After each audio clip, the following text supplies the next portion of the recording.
Hello Excel champions, it's William aka Dr. Excel. Today I'm going to show you how to make a unique sorted drop-down list. For example, here if I make a classic drop-down list, here I'm going to make one real quick. I have to go into to data validation. I'm going to select data validation, allow a list, and I'm going to allow this list over here. Okay. I have a drop-down list, but it's not sorted. So for example, it's not sorted alphabetically, and I have some names several times. I have several times Alice. I'd like to have a sorted drop-down list, so to see Alice, Bob, Mike, Richard only once and in that order. I'm going to show you how to build this, and I will give you the file, which is going to be right below the video. As usual, there's a link. You can download it and follow with me. So I'm going to clear my drop-down list for now. And we're going to show how to build that list. So for starters, what we need to do, we have our list of names here. We're going to build a separate list, and then we're going to use that list in our new drop-down. So first I need to sort names. So I'm going to compute the order basically of the names. So I want to know, to compute the orders each time I want to know. I'm going to count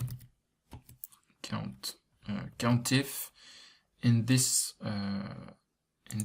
column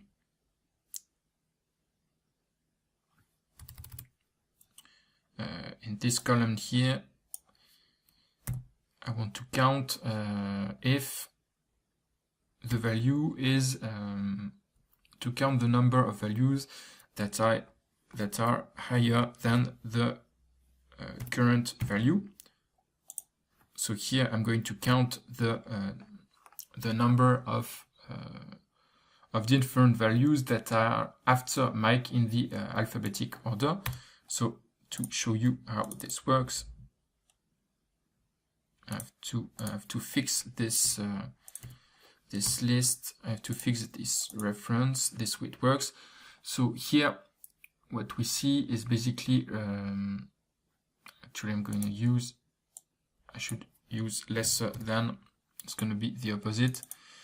So here I see that Alice actually has zero names before her, and Richard has 8. So basically we should put first Alice, then Bob, then Mike, then Paul, then Richard. So gives me the order. Gives me the order of the name. What I want to do now, I want to have a unique order. For example, here I have 2 number 5. That's a problem, so I want to remove 1. So what I'm going to do, I'm going to say if count if. I'm going to count in this column if I find I'm going to count in which column. I'm going to start counting at B2 until, and B2 is going to be fixed, and I'm going to count until the current row. So here I'm just going to count on this row, but then I will expand to the current row. So count if in the whole list we have the current value, and if it's unique, if we only have it once, I'm going to display the value, and otherwise we're going to display something empty like this. So you see, for example, that here I have, that's the second time I find the order 0 for Alice, so I don't display it. So unique order, and then what do I want? I want to display here Alice, so the smallest value. So here we're going to have the sorted order. So what I'm going to do, I'm going to look for the smallest value. Here it's the second line, so I want the smallest value in this column, and it's the one smallest value, so it's the row minus 1. It's going to be 0, and I can expand the formula. We're going to fix this later for the errors. So now I have the sorted references where I can find the names, and now I can have, so it's the sorted order, and now I can find the values. So here I'm going to write, what am I going to write? It's just a simple index match. So index, I want to read in this column. The row I'm going to match, I'm going to find this value into the list of orders with an exact match, and I'm going to return this value.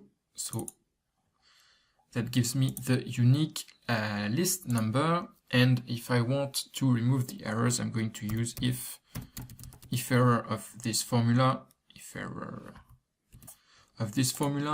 I'm going to do what? I'm going to, if it's an error, I'm going to return an empty string. This way in the bottom, I don't have any errors.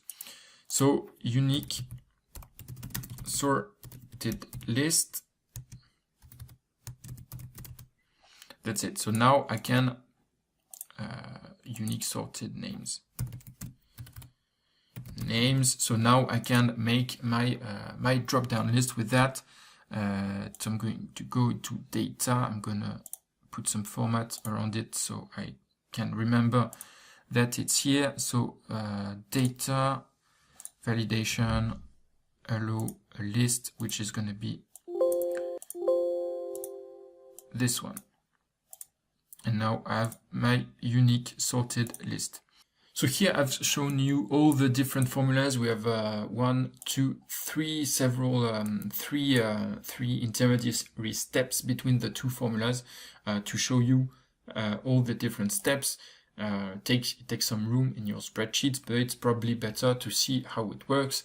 And there's probably a way to make everything into only one formula within the drop-down list, but I think it's more convenient this way, because this way you have all the different intermediary steps and you can see how this works. So I recommend each time, don't put complicated formula into the drop-down list. Just write everything down. And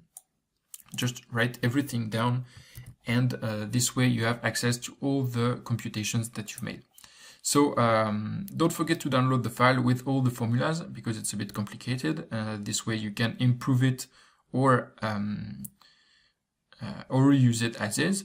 And I will see you tomorrow for a new Excel tutorial. Don't forget to subscribe. This way you'll be notified as soon as I publish. See you tomorrow, champions. Ciao.